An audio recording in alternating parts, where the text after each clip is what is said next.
Au nom du Père et du Fils et du Saint-Esprit. Mon Seigneur et mon Dieu, je crois de tout mon cœur que tu es ici, que tu me vois, que tu m'entends.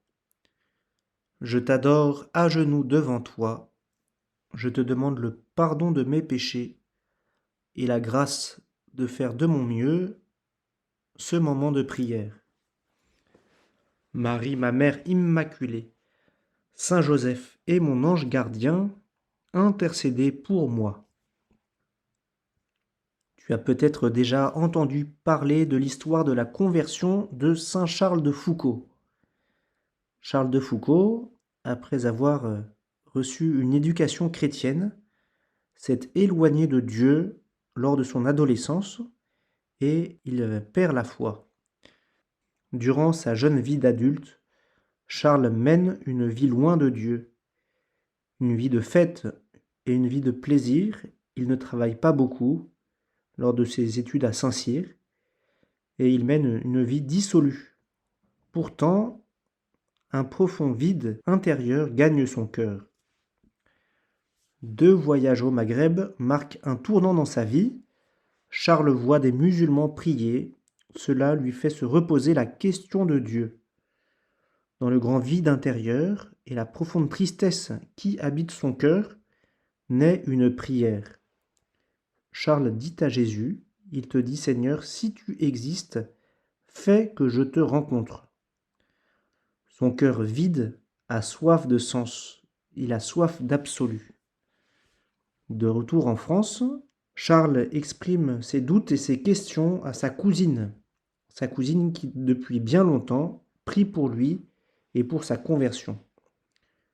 Sa cousine lui conseille de rencontrer un prêtre, ce que fait Charles en rentrant dans l'église de Saint-Augustin à Paris, où, à peine rentré, il voit l'abbé Huvelin, un prêtre connu à l'époque, et Charles commence à l'interroger sur ses doutes, sur sa quête de Dieu. Le prêtre, plutôt que de lui faire un grand discours théologique, lui dit simplement « Mettez-vous à genoux et confessez-vous ». Charles obéit et fait une première confession depuis des années. Une confession qui va le marquer profondément. Puis le prêtre dit à Charles, après sa confession, « Communiez », alors que la messe commence.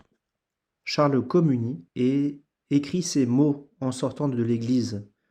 Non seulement je n'avais plus de doute concernant ma foi, mais je compris que je devais me donner totalement à lui, qu'il devait se donner totalement à toi, Seigneur.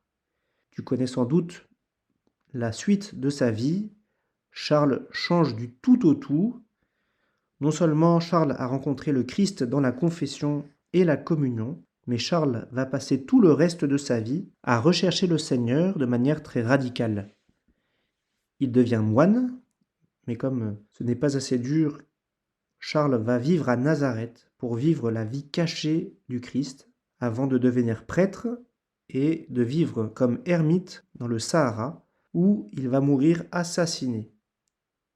Charles est béatifié, canonisé et devient une source d'inspiration pour beaucoup de chrétiens à sa suite. Alors dans l'évangile de ce jour, des foules demandent au Seigneur un signe. Ils veulent être sûrs que, Seigneur, tu es bien le Messie. Et toi, Seigneur, tu ne leur donnes rien de spectaculaire. Tu leur réponds simplement, il n'y aura pas d'autre signe que celui de Jonas. Jonas était ce personnage de l'Ancien Testament qui avait fait le tour de Ninive en annonçant sa destruction prochaine et en prêchant la conversion à cause du péché de ses habitants. Et les habitants avaient répondu à l'appel de Jonas, ils s'étaient convertis, ils s'étaient tournés vers toi, Seigneur. Et il est écrit que Dieu, en voyant leur réaction et comment ils se détournaient de leur conduite mauvaise, renonça au châtiment dont il les avait menacés. Alors Seigneur Jésus, tu veux dire à ces foules, et tu veux me dire aussi, que le seul vrai signe, c'est la conversion. Tu veux me dire que le vrai miracle, c'est un cœur qui change, un cœur qui se tourne vers toi. c'est quand quelqu'un commence à prier, quand un jeune se confesse après des années, ou d'ailleurs un moins jeune. Quand une personne pardonne, voilà les signes que tu veux donner aux foules.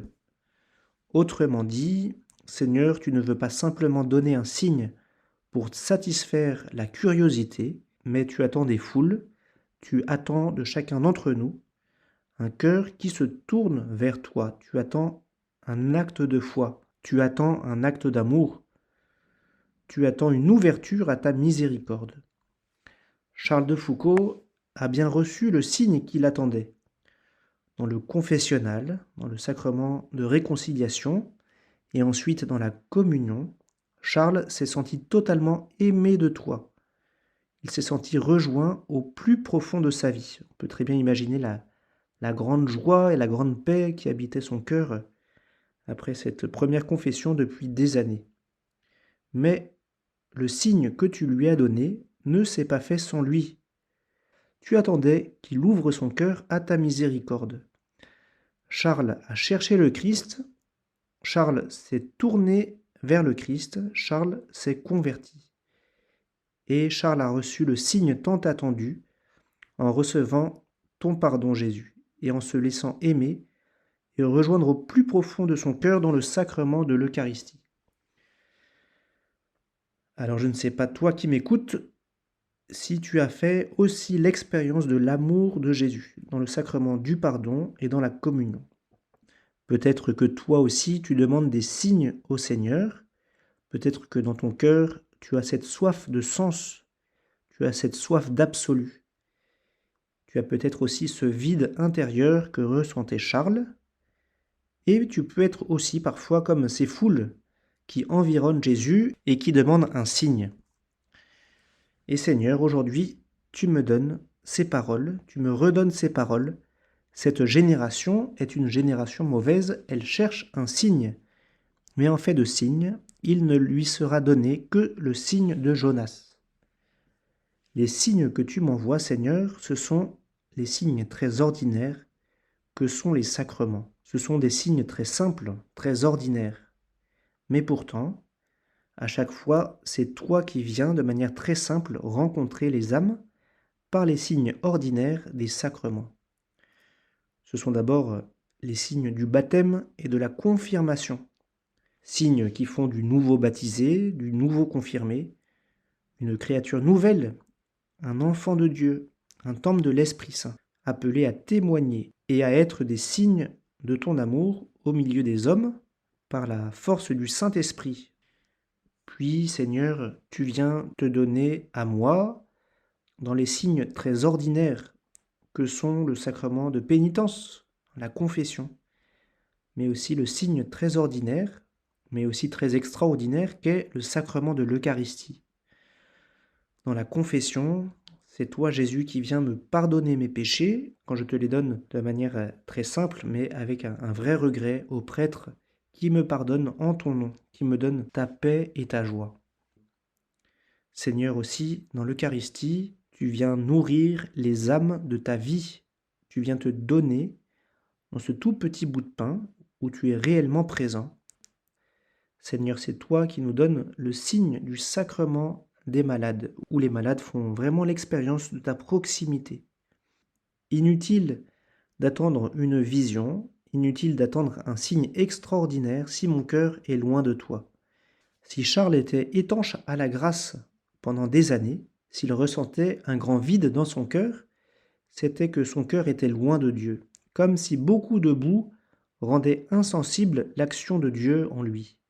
Alors Seigneur, au terme de ces 10 minutes, Seigneur, donne-moi la grâce de redécouvrir que tu m'attends dans ces signes très simples, mais très grands que sont les sacrements que tu me donnes, les sacrements qui sont les miracles ordinaires, qui transforment les cœurs dans ton amour et qui transforment le monde.